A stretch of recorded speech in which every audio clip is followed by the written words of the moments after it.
Welcome to Saltier Politics. This week we have another guest. We have Marc Schwartz from CBS. He joined us earlier last year. And Julie, this was a great conversation with him that I really think people will enjoy.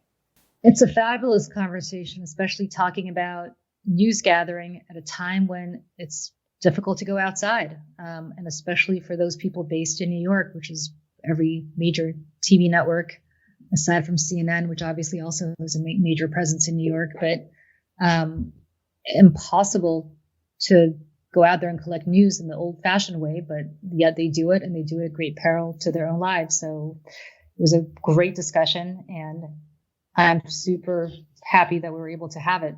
How was your week? How's being stuck in Florida? It's weird. Not being at my usual routine has been different. Being home with my parents, I've been eating at 5 every day. And I've been working hard. I've been working 10, 11-hour days. Wow. That's great. Well, listen, the fact that you still have a job and you can work is more than 6-point-something million people can say this week. So how is teaching? I don't want to talk about it. It is the hardest thing I've ever done. What subject did you find that you realized you did or didn't like and that you're just really hating to revisit? So what I'm hating to revisit is actually the subject that I loved best when I was little, which is syntax and writing. And I think it's because I have no tolerance, as you know, from the clapback years, for people who don't know how to spell or use grammar properly. And that turns out to be my 7-year-old, not because there's something wrong with him, but because he's 7. And I just have no patience. And again, if homonyms, which is there, and there. Like I went there, they're going there, and I'm talking about their trip. If you don't get the spelling of that right, then I start getting frustrated. Both if you tweet me mean tweet messages, Twitter messages, and also if you're related to me. So I find that I don't have the patience to be a good 7-year-old teacher for a 7-year-old. I'm not cut out for it. Teachers, I realize, I've always thought this, but now I believe it with every fiber of my being, need to be paid what brain surgeons are paid. I would rather do brain surgery than teach 2nd grade. And I say that as somebody who almost failed out of 9th grade biology. So I don't know what to say other than this is absolutely the most difficult thing I've ever done. And I find myself losing patience, which is not fair to my son, but nevertheless, here we are. This is just bizarre, Julie. I don't know when I'm going to get back to New York or when it's safe enough to travel in a plane, because then when I go back, the person who I live with is worried about, like, did I catch something on the plane and then do quarantine for 14 days? So, yikes. That's an excellent question. What did you guys decide? We're just going to keep riding it out. Is she at home with her parents or is she back in the city? She is at home with her parents. So wow. Yeah, it's complicated, but you have been watching something which I'm appalled by. Which you seem obsessed with. Tiger King, which is possibly the worst thing I've ever seen in my life, to the point where I have trouble sleeping at night. But apparently this is the sleeping aid that I have been waiting for my whole life. It comes on, I pass out. I have been enjoying the hell out of it. I've been watching it with my dad, and just seeing his reactions to a lot of this. A lot of the dumb stuff that they say, and you're like, is this real? And then it gets dumber and dumber. And then just the conversations at the end of it, like, did Carol kill her husband? Which I don't know or care if she did. A couple of things. One, if I want to see an exotic animal, I guess I'll go to the zoo or to a safari. I don't understand this whole obsession. Did you see, though, how many votes he got when he ran for governor of Oklahoma? Yeah. That was, yes. But that says a lot about our country as well, which I thought was really interesting. I had the same reaction. I was like, now I understand how Donald Trump got elected. Every single one of those people, I guarantee you, voted for Donald Trump. Right. Because what they were saying about him, they're like, you know what? He says what he means. And I'm like, this is what happens. Oh, yeah. even if what he means is completely insane. And by the way, I don't believe for 1 second that that guy cares about animals or cares about anything other than self-promotion. That is correct. About the 19-year-old boys he seduces into marrying him in exchange for meth. Nope. None of whom, from what I can tell, are gay. He just wants a warm body to be next to. Like that guy died. One of his alleged husbands died. He didn't seem that broken up about it. No, he put on a show that he was broken up about it. That's my point. That's what's so concerning about this. So why, to me, this is like reality TV. This is the difference between you and me. You love reality TV. I hate reality TV. I'm embarrassed for people on reality TV. The same way I'm embarrassed watching these people. Even though they're not getting exploited, they're actually being kind of exploitative. And then also, and I asked a good criminal defense attorney about this, if I were to suddenly kill my husband, and who is worth millions of dollars, and then somehow make jokes about this and not take it that seriously, how do I not get indicted? They indict people all the time without a body. Right. So what was the answer that you received? Well, he is a criminal defense attorney, so the reaction was, of course she shouldn't get indicted, but he would say that she shouldn't get indicted even if she was holding a smoking gun. So he's not the best person to ask. But seriously, hypothetically, what? I mean, is it obvious? This is like OJ. Is this not obvious that OJ got indicted? Right. How did this woman not get indicted? How is she walking around? And who's the second husband? And how come she's gotten 3 men to marry her? I don't get that. Who are these men? He was weird. I was cringeworthy to watch and difficult to watch, but it was like watching just a train wreck. You just noticed the wedding picture where she's wearing her wedding dress with a leash around his neck? Oh my gosh. I just looked at my dad and was just like, oh God, and just cringed. And he's like, I don't get this guy. And what? I didn't. I guess it really just made me escape my reality for the time while I was watching that, which was nice. You're in the same state that woman lives in. That is your reality. She's from Florida, my friend. You gotta own it. These are your people. Touche, Julie. Yeah. That, I don't have anything else to say about that. Really nothing to say. Why don't we get to the show? Here comes Marc Schwartz from CBS News. Welcome back to Saltier Politics, Marc Schwartz. Not only is he one of my closest friends, but he's the kick-ass national assignment editor at CBS News. He's here to talk to us today about everything from coronavirus to Bernie Sanders dropping out of the race. Let's get into it. Marc, welcome. How's it going, Marc? Thank you for having me back. I'm doing well. Thank you for having me back. I really appreciate it. We're so happy to have you. Tell us what it's like being a news editor at a time when the news is moving really fast, but people are not. It's actually a very interesting experience. I would say the last 3 weeks have been. CBS News was impacted by the coronavirus pretty early on, as we've had a couple of positive people in the building. So we had to clear out real fast. This was before it really, really exploded. We didn't have full shutdown yet. So we've been working from home for a while. So it's been a huge adjustment, essentially running a network news operation from your dining room. Meanwhile, you still have teams out in the field doing their thing. And, just because I'm in my dining room, like you said, doesn't mean that news stops. So I still have to gather news as hard as ever because it's never been so important to get the most accurate information, the newest information. And Lord knows there's a lot of disinformation out there right now. So I'm more passionate than ever to make sure that, the audience that I'm serving gets the best information that's out there. Do you guys feel at CBS that you have to correct all the misinformation that's coming out? And unfortunately, it's not just coming out from conspiracy theorists or anybody else. You have the president putting out things that fact checkers have just said is completely either false or unproven. Do you feel that your job is not just to report on the news, but also to correct misinformation that's been coming out as a result of this virus? I feel like the conspiracy theories are on steroids more than usual in the last couple of months. More than ever, I think the last time we spoke, right? The question was, you asked me like, why doesn't the mainstream media call Donald Trump a liar more? Right. And I think I said something along the lines of, well, you can still point out the misinformation, point out the mistruth, correct the record without calling him a liar.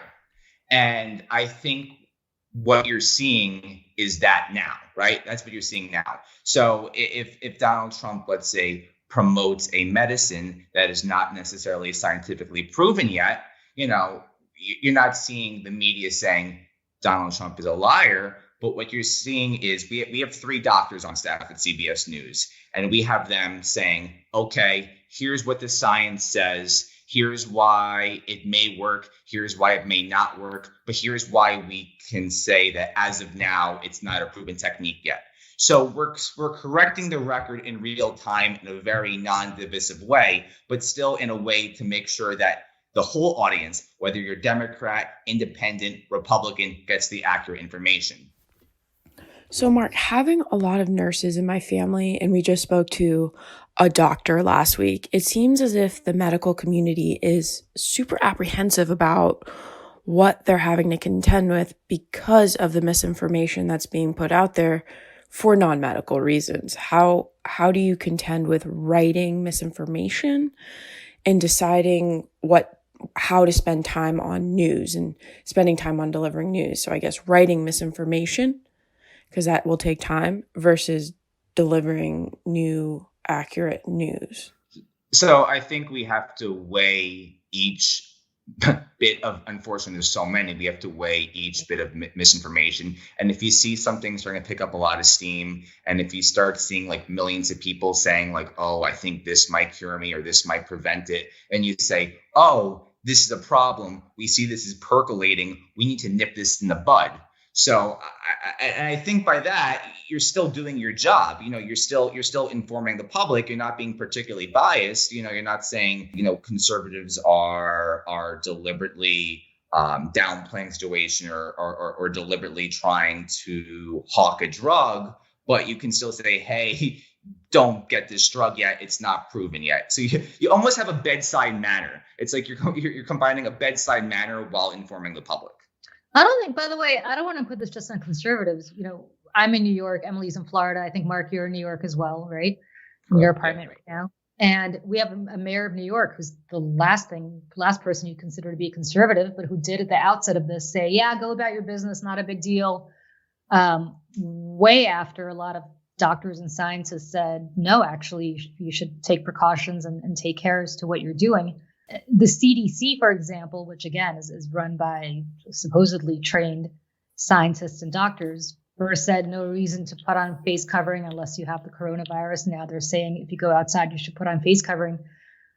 It becomes very hard as the disseminator of the news, I would imagine, to actually have the ability to go out and talk about things from an authoritative standpoint when even whether it's political leaders like de Blasio, I'm putting Trump aside, but political leaders like de Blasio or the CDC is giving conflicting information. How do you parse that? How do you give what you consider to be the best possible scientifically based advice when even scientists sometimes don't get it right away or have conflicting information they're putting out? Well, So I think go on. I'm sorry. I've just been seeing on the ground with like a lot of different people I've spoken to. I just interviewed someone today. She's this owner of a whiskey company. She bought $40,000 and is still buying worth of price gouged masks and then just sending them out to healthcare workers because she's like, we don't have time to talk about prices. I can afford them. I'm just going to buy them and then send them out to healthcare workers. And she was making the point that the people who don't have the masks, are the orderlies, or the people, are police chiefs, firemen on the front lines. And it's like interesting to talk to these people on the ground. And Mark, I bet you are too, talking to different reporters being like, these people aren't getting, and it's not widely publicized because you don't think about all the orderlies and all of the people in the hospitals and also others on the front line as well. It's also incredibly overwhelming because the term essential workers become pretty prominent over the last 3 weeks. And you quickly realize how many essential workers this country has, right? When you think of essential workers, sure, you think of doctors, sure, you think of firefighters and police and other first responders. But now we're talking about, and as we should, grocery store workers who, keep the food supply chain running, and truck drivers and delivery drivers. And, as we grew reliant on a gig economy, these gig workers have essentially become essential workers. So these people therefore need protection. So if you're talking about all these people needing protection, that's a lot of people who need gloves, masks, hand sanitizer. And one thing that has been evidently clear through this crisis is we were nowhere near prepared for that to help these people. And that's a really, really scary thought, but it's the reality. Yeah. And I'll go a step further.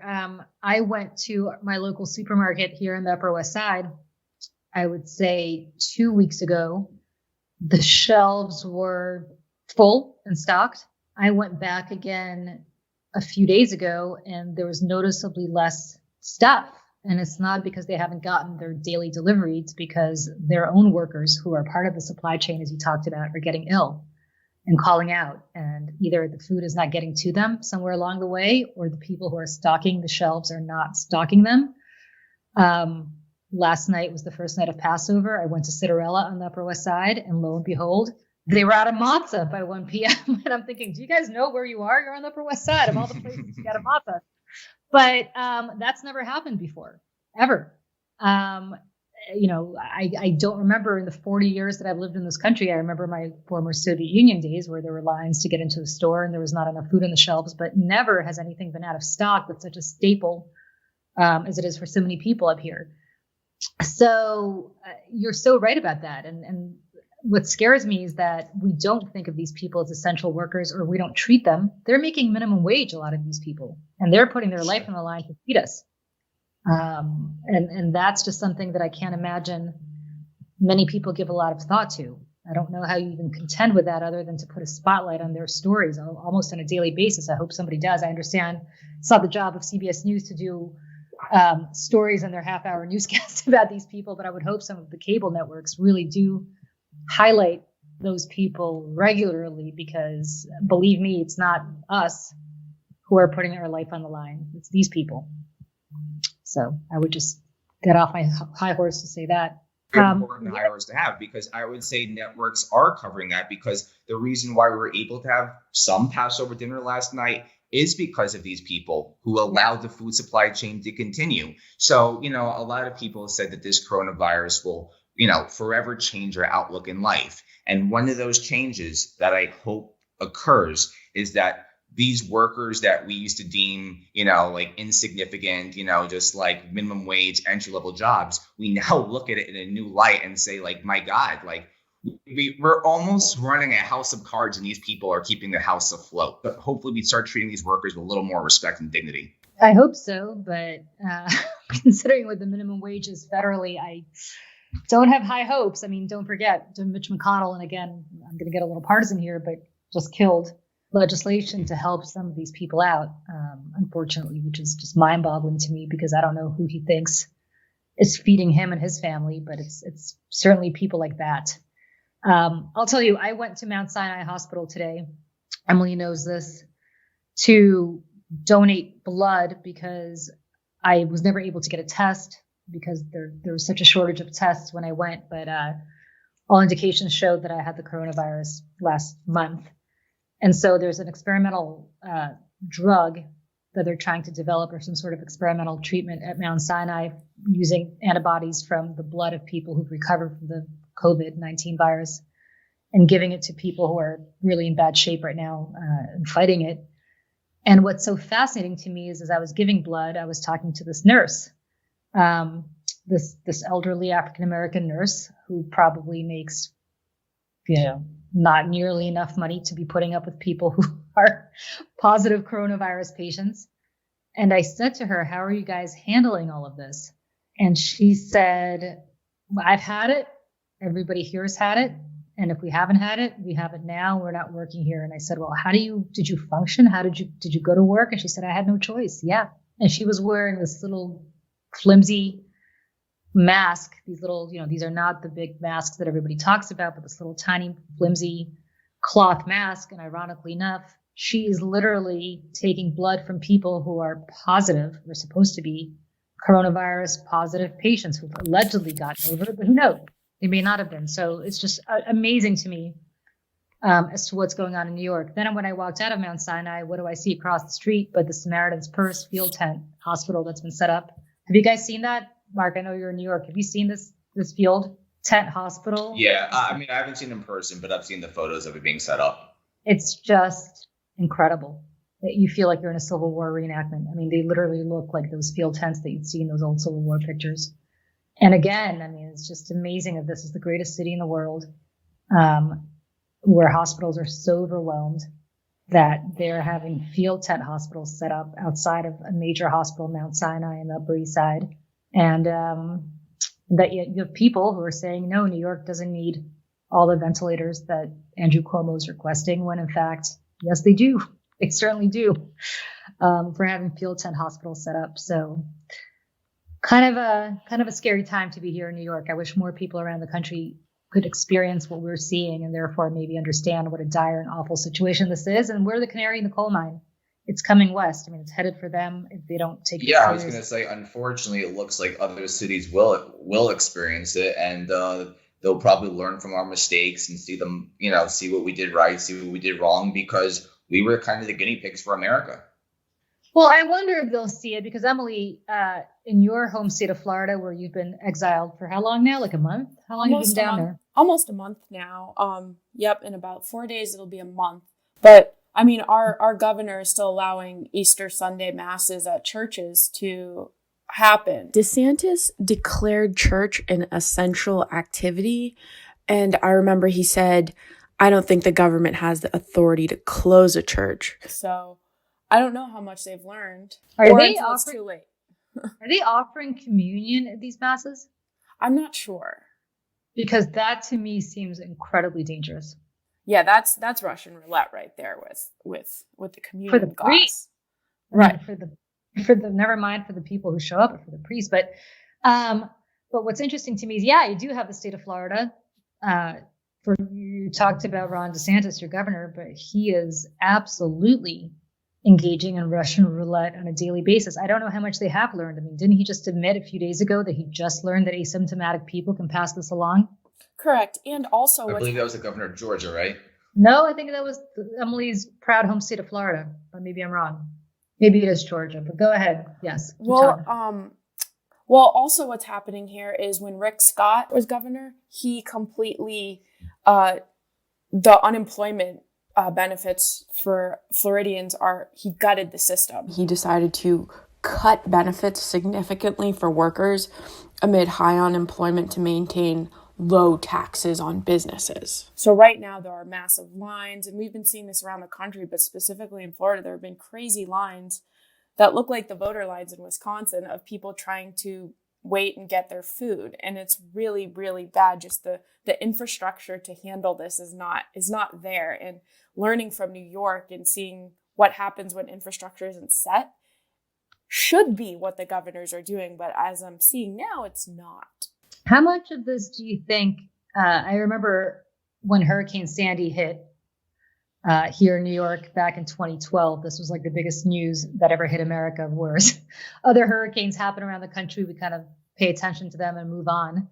How much of this do you think is because New York is the media capital of the world, and certainly of the country, and it's hitting New York so much? Do you think if New York flattens the curve and this moves on to the Midwest, that the news industry, which will obviously still spend time talking about COVID, but do you feel like it'll still be able to focus on other things, or this is just New York driven to some extent? Well, it depends if you want to include the economy under the Corona umbrella. So I personally do, because it's the whole chain reaction effect, right? Sure. So if we're not only entering a recession, but we're also, some economists say we might entering like a depression type thing. The numbers that we saw today, I believe it was 6.6 million people filed for unemployment last week alone. And that's on top of the millions that filed for unemployment the week prior.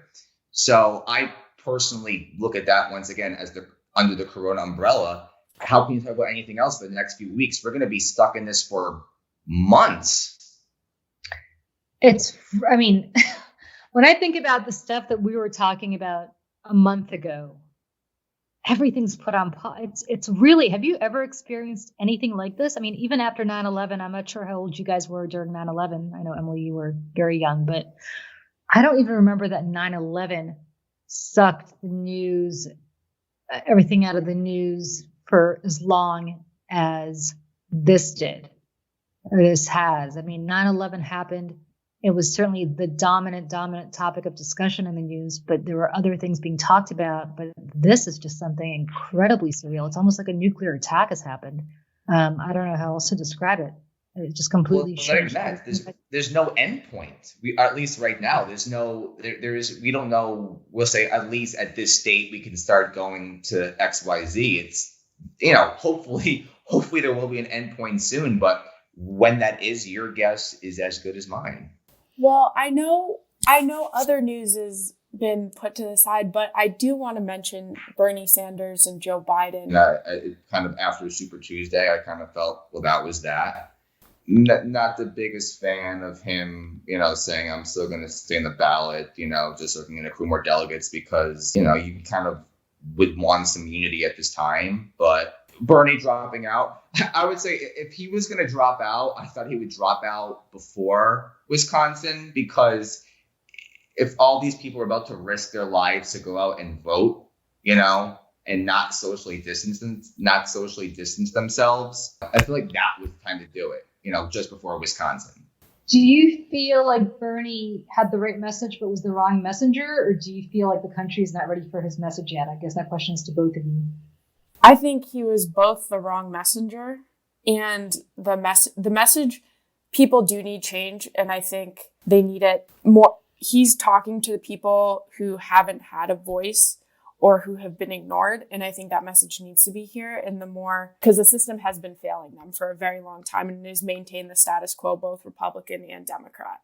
So I think the message has to be heard, but I think he isn't the right person, wasn't the right person to be dispensing it. One, I feel like some of the problems that Bernie had on him in 2016, he was not quite able to wipe away in 2020. One big thing of that was this whole idea of toxicity around his campaign. And sure, you have some extremely online people, being fairly aggressive. But, his campaign did not do the best. I mean, he did his best. I mean, he did try to distance himself, but the attempts felt kind of far-fetched when he tried to distance himself from that. The second problem was I didn't think he surrounded himself with the best campaign people. They kind of adapted that extremely online personality where it was us against the world. When you're building a presidential campaign, you have to build a coalition, and the people that Bernie surrounded himself with, they kind of had those extremely online personalities where it was somewhat divisive. It was kind of the us against the world mentality. And when you're running for president, you can't have that. So, sure, his message might be for the working class, but you really have to tone down the rhetoric. And even though your candidate might be having the right rhetoric, if the people around you are kind of spoiling that, it's spoiling it. Does anybody have a problem with Bernie running for the Democratic nomination, but failing to register as a Democrat and failing to join the party and change it from the inside rather than do a hostile takeover from the outside? Was that something that ever bothered you? It bothered me. That's actually the thing that bothered me the most about him, which I understand is kind of a small petulant thing when you think about all the issues that he raised. Because I do think the issues that he raised were important, and I agree with a lot of them. But something stuck in me that I just didn't like, that this seemed to be more a hostile takeover than a let's all work together to move the party to the left by a Democrat, which is why I ask whether he himself perhaps is not the right messenger. I know for me, it didn't bother me at all. I would say that some of Bernie's platforms are inherently not part of the Democratic Party platform. So if he were to be part of that party, it it wouldn't make sense. I mean, it's the problem of having a two-party system in this country where it essentially boxes you in. And yeah, he's close to the Democrats, but the fact that he doesn't call himself a Democrat or a registered DNC member, maybe Emily, you might agree, maybe it's a generational thing, but like that doesn't mean like anything. It isn't registered for me. I don't know. I found him to be just a curmudgeon, and I think he was a career politician who I do appreciate that he was consistent on what he believed in, but he didn't get anything done really for the past 25, 30 years. So again, Right, but did it bother you that he didn't call himself a Democrat? I mean, it was the only way for him now to be seen and to get traction, but nah. I don't know. You may be generational. You're right. It also may be that, unlike you guys who are in the news business, I've spent my career getting Democrats elected and being in the Democratic Party, so I might take it more seriously as a result of that. But you know, and I've been insulted as an establishment Democrat, so what do I know? But look, I think ultimately it's interesting to me. Is Joe Biden somebody that both of you are passionate about? Or just a matter of he's not as bad as Trump? Does he jazz me up like other candidates did in the past? Nope. Is he competent? Can he get things done? I think he will surround himself with talented people. So but am I inspired? Not quite. It's interesting to me because there's a poll out by, I believe it was ABC, Washington Post last month, where 20% of Bernie supporters said that they would vote for Donald Trump. That pisses me. But I don't believe that. They said I'm a little skeptical of that. Yeah, I don't believe that. Because we didn't see those numbers with Hillary. I mean, sure there were some defections, but we didn't see those numbers with Hillary. So if you don't see those kind of numbers with Hillary, I doubt it you'd see it with Biden. Yeah, I mean 6%. The one thing that drives me crazy, and I saw this from a lot of Bernie supporters, and I hope to God that they will now stop, and I wish they hadn't started, is this whole mantra of Joe Biden is senile, Joe Biden's losing it, Joe Biden. It's the same nonsense that Trump is repeating. And as somebody who's known Joe Biden for over 20 years, I can tell you he's none of those things. He's just not erudite. He's just not a good speaker. But it drove me crazy when these Bernie supporters would say, oh yeah, he's mentally ill, he's had a stroke, it's because he's old, it's because he's that.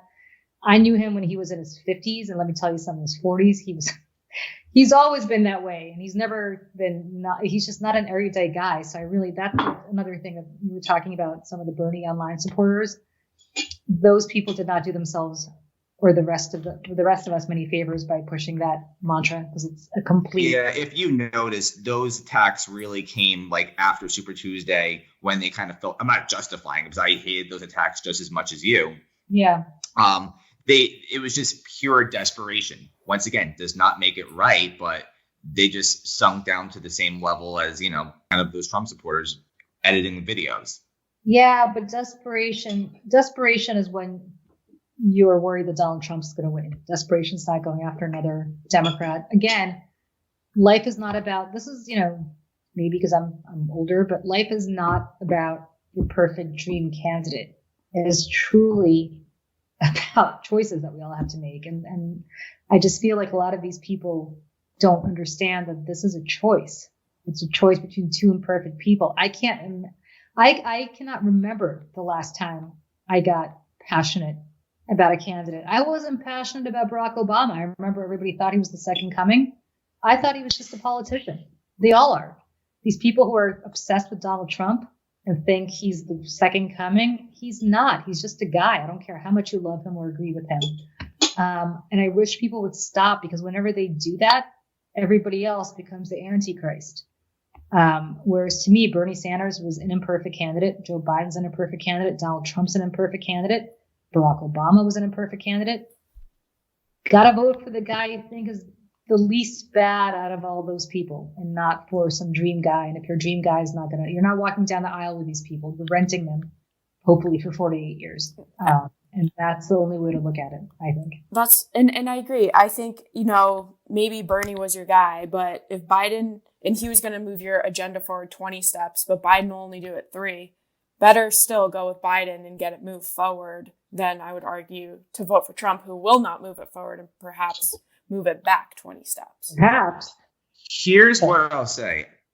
Joe Biden in the next few months has to do a really good job somehow of, yes, maybe he won't move forward 20 steps to the left, but he has to somehow prove that he might move those 3 to 4 steps to the left, because those Bernie or bust people, or those like really extremely online Bernie people, in their eyes, whether you like it or not, believe that Biden will change nothing.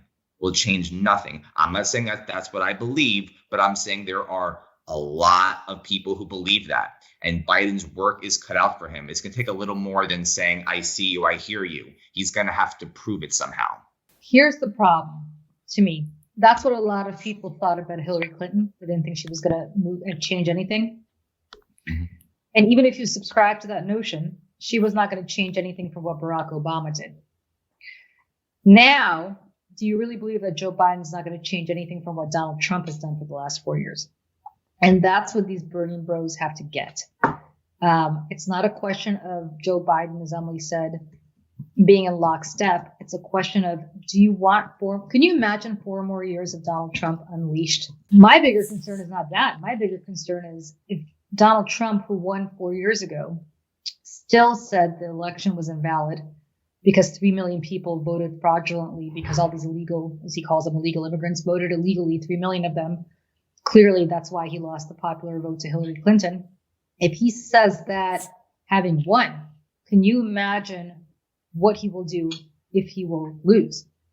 And do we really see a scenario, and I can't believe I'm saying this, but then again, I never thought I'd be stuck at home for a month with a crazy plague. Do we really believe that he's going to willingly leave the White House? And if he doesn't, or somehow casts his defeat as illegitimate, do we anticipate some sort of civil unrest bordering on rioting, the likes of which our generation has never seen, something resembling the 60s or worse? Is that something that you guys think about? Actually, it's a good question, Mark. Is that something that you guys at CBS are even contemplating as a scenario, or something in the news that you might be thinking about deploying your resources to cover in November? Not right now. I mean, it's way too early to do that. I mean, I could totally see those Trump tweets, like a week before, starting to, say, oh, I'm sensing election fraud. Then maybe we can have that conversation. But right now it's way too early in the game for that. Thank God, at least. But one thing I want to go back to what you said about, what Bernie supporters need to realize is, about, another 4 years of Trump would be like. Ultimately, I know what you're saying, right? It makes total sense. I'm not denying that for a second. What I would push back on is the effectiveness of that argument, because even though I'm telling you it's logical, these supporters of his don't want to feel lectured at. And I know it's boo-hoo, too bad, what's worse. I get that. These people want to see some kind of incentive of how it's going to make their life better. No question. And right now, whether we like it or not, they don't see that difference between Trump and Joe. Obviously, you do. Obviously, we see the differences, right? Because we're in this every single day. This is our lives. We have a very acute expertise on this. But I'm telling you, these hundreds of thousands of people, or whatever percentage it is, they need a little bit more. And I think the Biden campaign does realize that, but it's going to take a little more than, do you want 4 more years of Trump? That's not going to work. Susan Sarandon, who may be among my least favorite people in the world, recently said something along those lines, that she doesn't see a difference. I don't know if she said she'd actually vote for Trump, but she might not vote, or I forgot what she said. But something very similar to what you're saying. And I would say that it's very easy for Susan Sarandon to say that. Susan Sarandon has a lot of money. She is a white woman. She lives in New York/LA. Her life is going to be just fine, and it has been just fine over the last 4 years. But those people who we just talked about earlier, the people in manufacturing, the people in the food supply chain, the people making minimum wage, people who are keeping the rest of us alive, the nurses, the doctors getting paid $500,000 a year to do cardiac surgery, if not, $1 million. But the nurses who are coming to work every day with a flimsy mask, the people who are picking our strawberries, I can go on. Those people are not Susan Sarandon. And I'm not sure that those people can afford 4 more years of Donald Trump. And look, has my life, my personal life, drastically changed much since Donald Trump's been president? Not at all. It hasn't, aside from the fact that my taxes are higher because of this dumb tax bill, because of the lack of SALT deduction. But that's really a 1% SALT personal problem. Susan Sarandon's hasn't changed at all either. But are those people in jeopardy?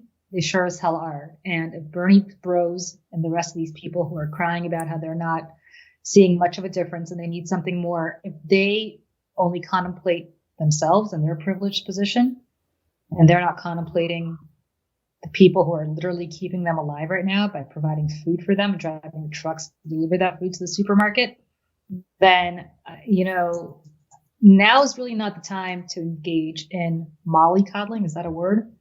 But engaging in this, like, oh, well, the Bernie bro, these people need more. You're absolutely right. They do need more. And I'm saying this out of frustration. If I were running the Biden campaign, believe me, I would be spending 24/7 finding out what they want. But I will actually put the onus not on Joe Biden. I will put the onus on Bernie Sanders. He cannot do what he did in 2016. He cannot go out. Luckily he's not dragging this out to the convention. He's hopefully not going to allow the booing of Hillary Clinton, or in this case, Joe Biden, that went on in 2016.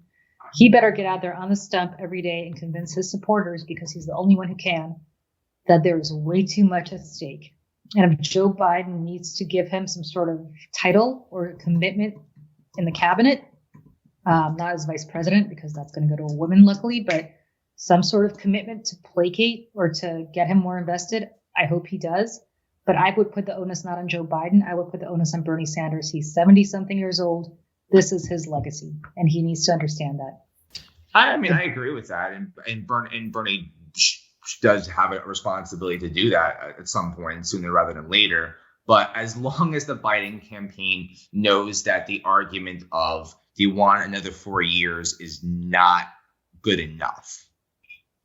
Oh, I'm sure they do, because I'm sure they focus groups it, and I'm sure they probably understand what the argument is. But I think Bernie has a big role to play here, and I think Bernie's role is to go out there and sell it to the very, very many millions of people, a lot of whom are on my social media and a lot of whom I'm very close to, who are devastated, truly devastated about him dropping out, truly devastated that he dropped out before they could vote for him, truly devastated that a dream that they thought was within reach 2 months ago, where it looked like he might be the nominee, is gone. Only he can tell those people that it's going to be okay. Only he can mobilize those people. Joe Biden could do what he can do the same way the Clinton campaign did what they could do. But those people mistrust the establishment. And look, for good reason. The DNC's behavior 4 years ago was atrocious. And I'll be the first to say that. The DNC's behavior this time around hasn't been much better, by allowing Michael Bloomberg on the debate stage when a lot of other people and candidates of color didn't qualify under the same criteria that they allowed Bloomberg on the debate stage for. There is a massive mistrust among Sanders supporters of the establishment, and understandably so. The establishment can't sell it to them. Bernie's got to sell it to them, because nothing that Joe Biden's going to promise to them is anything that they're going to believe. That's my opinion. Do you think Bernie understands that, though? Do you think Bernie knows that? Or is it like a matter of someone like a Barack Obama getting on the phone and being like, listen? Oh, Bernie hates Barack Obama. Bernie's not going to. Bernie wanted to primary Barack Obama. Bernie, there's nobody. I think the only person Bernie. Like, how does he get outside of his own self with that? I think. I think he's got my personal opinion is I think he's got one of two choices to make, and you guys tell me whether you agree or not. And maybe I'm a little harsher than I should be on this, but he can either, as I said at the beginning, choose to reform the party from the inside by doing what I just suggested, or he continue to throw stones from the outside. Continuing to throw stones from the outside will make him look like the revolutionary that he wants to be, and his supporters subscribe to him being, and maybe not a sellout, which is what some of them might believe that he is if he starts. I'm not suggesting he become a Democrat, but I'm suggesting that he go hand in hand with Joe Biden on a daily basis. to his supporters and engage them on behalf of Joe Biden. He's got to decide what he wants to do. He's got to decide whether he wants to work with the establishment to win this election, or whether he wants to continue this revolution and be much like, speaking of the Exodus story, be like much like Moses in the Promised Land, where he looks across the sea or across the Jordan River at the Promised Land, but never sets foot there. He never becomes president himself, but he continues a movement where in 4 years after Donald Trump's second term, somebody, either he himself or somebody like him, who he puts his hand on their shoulder, becomes the nominee and wins the election. He's got a choice to make. And I think it's not an easy choice. I understand where he's going. I understand that if he suddenly starts joining the establishment and espousing Biden talking points for his supporters, that it diminishes his revolutionary zeal. It diminishes the odds of the revolutionary part of the party taking over the party. So it's a question of whether he can afford to wait 4 more years for himself or somebody else to be the nominee. Does that make sense? It does, but I just don't see, at least in this universe, Bernie embracing any form of the DNC. I mean, yeah, I see him endorsing Biden in some capacity. It might not be the warmest endorsement, but I don't see a warm makeup kiss with the Democratic Party at all. There's just way too much bad blood built up over the decades. And he's very aware where his supporters stand. And if he were to go hand in hand with the DNC, his supporters would take it worse than him dropping out yesterday, like not even close. It would be seen as a betrayal like no other. I'm not saying that's right or wrong. I'm just saying from where I stand and from what I've researched from looking at, these groups from above, there's no way they'd accept that in a million years. Even though he said that Donald Trump is, believe his words were existential threat. I mean, you could do both. You can believe that, and also, it's.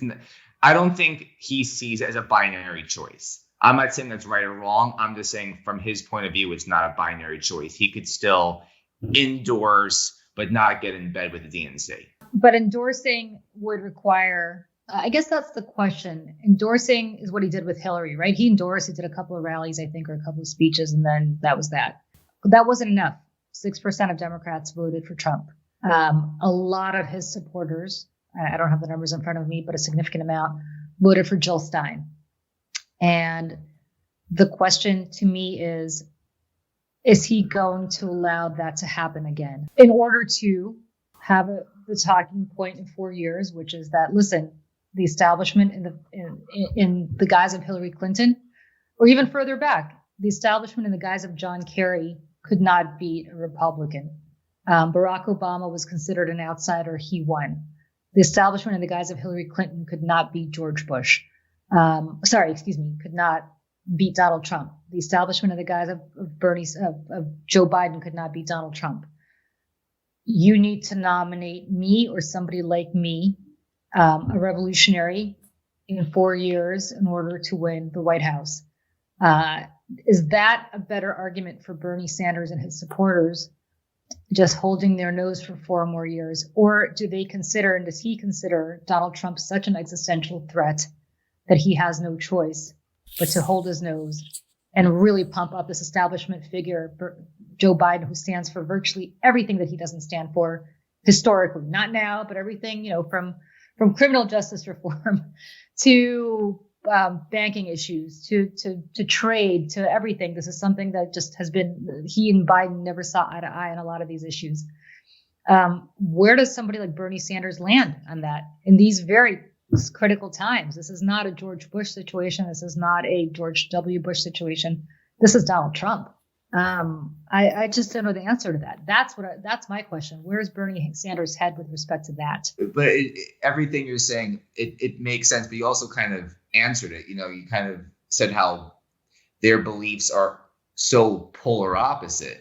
So it's why it's so impossible for me. And once again, I mean, it could happen and that could be wrong, but it's so hard to see this I don't see this full embrace. I kind of give it like a 0.01% chance. Really? Okay.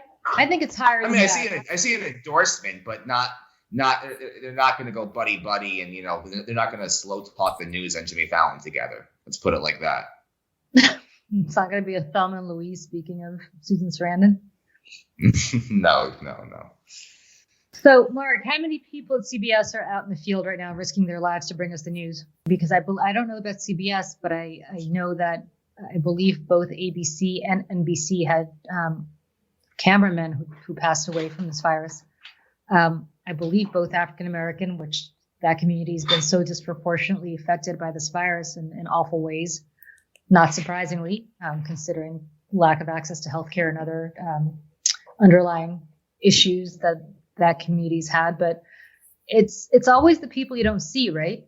It's always the people. It's not the people in front of the camera. I say this as somebody who was in front of the camera. It's always the people who are running around, setting up the shot, speaking to, doing advance work, these unheralded people. And I really hope more people who watch the news understand that. I had this conversation with somebody on social media about Fox saying, yeah, the people that you see on Fox, the talent, they may have cars and car services coming for them. Everybody else has to take the subway to get to where they're going to work, to bring you the news. Whether it's the floor director, the floor manager, or the guys running the camera, or everybody else. And I hope that people who watch the news, which has gone up exponentially since everybody's been stuck at home, appreciate that and understand that. I know you do, obviously, because these people all work for you, but it's not just the Nora O'Donnells or the Gayle Kings or the people in front of the camera, the glamour shot people. It's those people, from the makeup artists to the camera guys, who make them all look good and made the rest of us look good. So that's my little. So two things. So one, with the increased viewership you talk about, I hope that some Americans can see the army that it takes to put on a newscast. It's like you said, it's not just the anchors or the reporters in the field. It's the producers, it's the camera guy, it's the sound guy, it's the production assistant, it's the editor, it's the assignment. It takes an army that, our President Z says that all the time. She always says it takes an army, and it's so true. And I would also be remiss if I didn't mention that CBS News also lost someone really, really special to us, Maria Mercader. She was a VP of talent who I knew pretty well, and she had such an amazing spirit and just such a great person. And it just shows how this disease is just impacting so many people. And, at this point, it's hard to find a person who doesn't know someone who lost somebody to this disease. Yeah. Yes, that's right. She did. And I'm sorry, I should have mentioned that. Of course, she was a very prominent person, I think, at CBS, who a lot of people encountered over the years. And I think was a mentor to a lot of people, right? Especially to a lot of women out there. But you're so right. I mean, those of us in New York either know somebody directly or have a 1 degree of separation. It's almost like 9/11, where you know somebody or know somebody who was very close to somebody who's passed away from this disease, and it doesn't discriminate. As I said, you have cameramen, you have executives, news executives. You have a teacher at my son's school who I didn't know, but was apparently beloved, and a longtime teacher there, almost a 4-decade teacher there, and so on and so forth. And it's scary how this just kind of puts its hand on somebody's shoulder, not by design, obviously, but completely randomly. It's actually terrifying. I have hope with that. Since so many of us know somebody who might have passed, or that 1 degree of separation that you talked about, it's easier to get things done when you felt an impact. So when we talked earlier about, these essential workers being treated properly after this is all said and done, when the smoke clears, then will be the best time in our lifetimes to treat these people as they should. So I hope you're right. I think what you said is the most important thing that's been said on this podcast in a long time, that I hope people do appreciate these people and understand that all of us who are sitting in the comforts of our house, Skyping each other, would not be here without them delivering food to us, checking us out at the supermarket, getting our coffee delivered, and making the internet run on time and well, and climbing up on those poles with face masks to make sure that power outages don't happen. So that's a very good point. On that note, give us some good news throughout this crisis. The good news that's happened throughout this crisis. I think one good thing is we have this reminder of not only how important the health is to ourselves and our family, but I think we see, in the technological era, how important it is to connect with our friends and family. And I think, I have so many friends that I haven't talked to in so long that are reaching out, just wanting some kind of connection. And I think this allows us to connect with the people we care about and we prioritize what's really important in life now. And it's not about, necessarily like where you end up in life in your career. It's about the connections you make along the way. And I think this illness has really brought that to the forefront. So we got our priorities in straight, and we now have our friends and family closer than they've ever been in our lives. And I think that's in a way a blessing throughout this entire curse. That's a great point. Emily, what's not making you salty? What's making you sugary this week? Give us some good news. Yes. Other than your love for the Sunshine State. My cousin, she is a junior at Georgetown and didn't really have anywhere to go. Her dad works overseas, and anyway, she is staying with us, and I'm getting to reconnect with her and have like a playmate down here, which is great. But it's really cool to then also talk to somebody in college. She's taking all these different psychology courses and stuff like that. So to just have intellectual conversations with like a college kid and go walking has been really keeping me in a mentally healthy state. Fantastic. What's her name? Her name is Isabella. Very, very nice. So the one thing that actually is making me very happy this week is I have my oldest, closest friend, who's been my best friend since the 8th grade, whose father is Egyptian. And I started a tradition back in 1992, and we started this tradition for a very funny reason. She was at Cornell. I went to school in Boston, which is not close to Ithaca, New York, which is where her school was. But right around Passover in 1992, she drove from Ithaca, New York to Boston. It just so happened to be Passover. It just so happened that we were underage because we were 19 or so. It just so happened there was some guy whose name I can't remember who had a crush on me who was over 21. And so we exploited him to get us alcohol. And so as a result, we decided to have a Seder, and I'm Jewish, she's Egyptian. And we had the Seder with a bunch of other random people there. And we've had this tradition ever since then of having a joint Seder. And she does the Egyptian rebuttal after the Haggadah, which is great. And this tradition has been going on except for years where she's lived abroad or has been abroad for now, almost 30 years. And we obviously couldn't be together in person this year, so we had a Skype Seder to keep the tradition going. Both of us now have kids.